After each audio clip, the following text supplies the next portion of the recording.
ரணில் மீது பாரிய குற்றச்சாட்டை சுமத்தும் ரவி கருநாயக்க. நாடாளுமன்ற உறுப்பினர் ரவி கருநாயக்க முன்னாள் ஜனாதிபதி ரணில் விக்ரமசிங்கா மீது பாரிய குற்றச்சாட்டொன்றை முன்வைத்துள்ளார். நல்லாட்சி அரசாங்கத்தின் கீழ் மத்திய வங்கி தன்னுடைய கட்டுப்பாட்டில் இருக்கவில்லை என்றும் அது முன்னாள் ஜனாதிபதி ரணில் விக்ரமசிங்காவின் கீழ் இயங்கியுள்ளதாகவும் அவர் மேலும் தெரிவித்துள்ளார். அப்போதைய பிரதமர் ரணில் விக்ரமசிங்காவின் கீழ் இயங்கியதுடன் அரச வங்கிகள் கபீர் கசீமின் கீழ் இயங்கி வந்துள்ளதாகவும் தெரிவித்துள்ளார். இவ்வாறான பின்னணியில் தொடர்பில்லாத தம் மீது மத்திய வங்கி பிணை முறியடிப்பு தொடர்பான குற்றச்சாட்டு தம் மீது சுமத்தி வருவதாகவும் தெரிவித்திருக்கின்றார். தாம் ஒரு பட்டாய கணக்காளராகவும் வயிற்று பசிக்காக அரசியல் செய்யவில்லை என்றும் அவர் தெரிவித்திருக்கின்றார். உண்மையில் குற்றம் இழைத்திருந்தால் இவ்வாறு இருக்க முடியாது என்றும் அவர் தெரிவித்திருக்கின்றார். ஆசியாவில் மிகச்சிறந்த நிதியமைச்சராக தான் தெரிவு செய்யப்பட்டுள்ளதாகவும் தாம் சிறந்த முறையில் பணியாற்றும் போது அந்த பணிகளுக்கு தடை வந்துள்ளதாகவும் அவர் தெரிவித்திருக்கின்றார். இவ்வாறான விடயங்கள் தெற்கிலும் சரி வடக்கிலும் சரி அரசியலில் ஏற்படும் பிரச்சனைகள்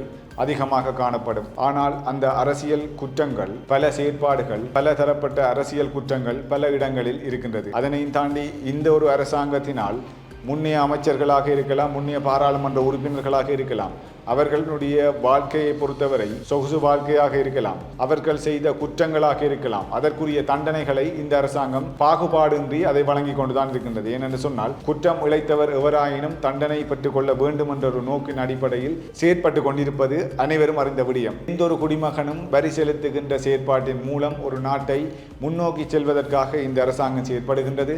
மக்களினுடைய பல எதிர்பார்ப்புக்கு மத்தியில் இந்த அரசாங்கத்தினுடைய செயற்பாடு மிகவும் வலிமையானதாக காணப்படுகின்றது.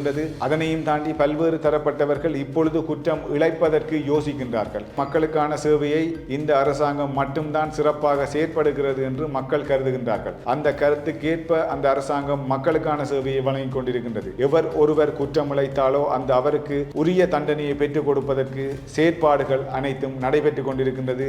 அது ஊடகத்தில் அறிந்து கொண்டே இருக்கின்ற விடயமாக நாங்கள் இப்பொழுது பார்க்கின்றோம். உண்மையில் கூட கர்னி பெர்னாண்டோ அவர்கள் கைது செய்யப்பட்ட பின் பிணையில் விடுவிக்கப்பட்டார். அதே போல பல அரசியல்வாதிகளுக்கு குற்றப்பத்திரிகை போடப்பட்டு குற்றவியல் அதிகாரிகளால் விசாரணைக்கு உட்படுத்தப்பட்டு கொண்டிருக்கின்றார்கள். அவ்வாறு பல செயற்பாடுகளுக்கு பல குற்றம் இழைத்தவர்களுக்கான செயற்பாடுகள் எல்லாம் நடைபெற்றுக் கொண்டுதான் இருக்கின்றது. ஆனால் அது இந்த அரசாங்கத்தில் மட்டும்தான் நடக்கின்றது என்பது மக்களினுடைய கருத்தாகத்தான் இருக்கின்றது. எந்த ஒரு போலீஸ் திணைக்களமாக இருக்கலாம், எந்த ஒரு திணைக்களத்தையும் சுதந்திர முறையில் செயற்படுத்துவதற்கு இந்த அரசாங்கம் தான் நியமிக்கப்பட்டிருக்கின்றது. ஒவ்வொரு தளத்திலும் கூட முன்னைய காலங்களில் முன்னைய அரசாங்கங்களில் போலீஸ் திணைக்களத்துக்குள் கூட ஒரு அரசியல் தலையீடுகள் இருந்தது. போலீசார் சுயமாக விசாரணை நடத்த முடியாது, அதுக்கு அரசியல் தலையீடுகள் இருக்கும் என்ற ஒரு குற்றச்சாட்டு முன்னைய அரசாங்கத்தில் இருந்தது. இப்பொழுது அந்த ஒரு செயற்திட்டம் இல்லாது இருக்கின்றது என்பதுதான் மக்களினுடைய வரவேற்பாக காணப்படுகின்றது. இவ்வாறான விடயங்கள் மென்மேலும் உயர்ந்து கொண்டு சென்றால் எங்களுடைய நாட்டில் குற்றம் என்ற ஒரு சொல்லுக்கே இடம் இருக்காது என்பதுதான் அனைவரினதும் கருத்தாக அமைகின்றது. மற்றும் ஒரு தகவலின் ஊடாக சந்திக்கும் வரை வணக்கம்.